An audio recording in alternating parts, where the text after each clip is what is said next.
ನಮಸ್ಕಾರ ಸ್ನೇಹಿತರೆ.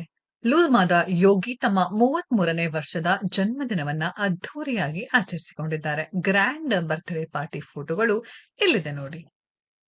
ಕನ್ನಡ ಚಿತ್ರರಂಗದಲ್ಲಿ ಲೂಸ್ಮಾದ ಎಂದೇ ಗುರುತಿಸಿಕೊಂಡಿರುವ ನಟ ಯೋಗೇಶ್ ಲೂಸ್ಮಾದನಾಗಿ ಸ್ಯಾಂಡಲ್‌ವುಡ್‌ಗೆ ಎಂಟ್ರಿ ಕೊಟ್ಟು ಬಳಿಕ ಹೀರೋ ಆಗಿ ಮಿಂಚಿದವರು ಯೋಗೇಶ್. ದುನಿಯಾ, ನಂದ ಲವ್ಸ್ ನಂದಿತಾ, ಪುಂಡ, ಯೋಗಿ, ರಾವಣ, ಅಂಬಾರಿ, ಹುಡುಗರು, ಸಿದ್ಲಿಂಗು, ಅಲೆಮಾರಿ ಮುಂತಾದ ಸಿನಿಮಾಗಳಲ್ಲಿ ಲೂಸ್ಮಾದ ಯೋಗಿ ಅಭಿನಯಿಸಿದ್ದಾರೆ. ಇತ್ತೀಚೆಗಷ್ಟೇ ಅಂದ್ರೆ ಜುಲೈ 6ರಂದು ಲೂಸ್ಮಾದ ಯೋಗಿ ತಮ್ಮ 33ನೇ ವರ್ಷದ ಹುಟ್ಟುಹಬ್ಬವನ್ನ ಆಚರಿಸಿಕೊಂಡಿದ್ದರು. ಕುಟುಂಬಸ್ಥರು ಹಾಗೂ ಆತ್ಮೀಯರೊಂದಿಗೆ ಯೋಗಿ ತಮ್ಮ ಬರ್ತ್‌ಡೇಯನ್ನ ಗ್ರ್ಯಾಂಡ್ ಆಗಿ ಸೆಲೆಬ್ರೇಟ್ ಮಾಡ್ಕೊಂಡಿದ್ದಾರೆ. ಲೂಸ್ಮಾದ ಯೋಗಿಯವರ ಬರ್ತ್‌ಡೇ ಪಾರ್ಟಿ ಹೇಗಿತ್ತು ಇಲ್ಲಿದೆ ನೋಡಿ. ಗ್ರ್ಯಾಂಡ್ ಆಗಿ ನೆರವೇರಿದೆ ಬರ್ತ್‌ಡೇ ಸೆಲೆಬ್ರೇಷನ್. ಪತ್ನಿ ಸಾಹಿತ್ಯ ಜೊತೆಗೆ ಲೂಸ್ಮಾದ ಯೋಗಿ.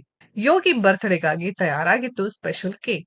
ಕೇಕ್ ಮೇಲೆ ನಮ್ಮ ಸೂಪರ್ ಸ್ಟಾರ್ ಲೂಸ್ಮಾದ ಯೋಗಿ ಎಂದು ಬರೆಯಲಾಗಿತ್ತು. ಯೋಗಿ ಬರ್ತ್‌ಡೇ ಪಾರ್ಟಿಯಲ್ಲಿ ದಿಗಂತ್ ಕೂಡ ಆಗಮಿಸಿದ್ದರು. ಯೋಗಿಯೇ ವಿಶ್ ಮಾಡಿದ ಆತ್ಮೀಯರು. ಸ್ನೇಹಿತರೆ, ಇದರ ಬಗ್ಗೆ ನಿಮ್ಮ ಅನಿಸಿಕೆಯನ್ನ ಕಾಮೆಂಟ್ ಬಾಕ್ಸ್ ಅಲ್ಲಿ ಕಾಮೆಂಟ್ ಮಾಡಿ. ಈ ವಿಡಿಯೋ ಇಷ್ಟ ಆಗಿದ್ರೆ ಲೈಕ್ ಮಾಡಿ, ಶೇರ್ ಮಾಡಿ, ಚಾನೆಲ್ ನ ಸಬ್ಸ್ಕ್ರೈಬ್ ಮಾಡಿ, ಪಕ್ಕದಲ್ಲಿ ಇರೋ ಬೆಲ್ ಐಕಾನ್ ನ ಹಿಟ್ ಮಾಡಿ. ಮುಂದಿನ ವಿಡಿಯೋದಲ್ಲಿ ಭೇಟಿಯಾಗೋಣ. ಧನ್ಯವಾದಗಳು.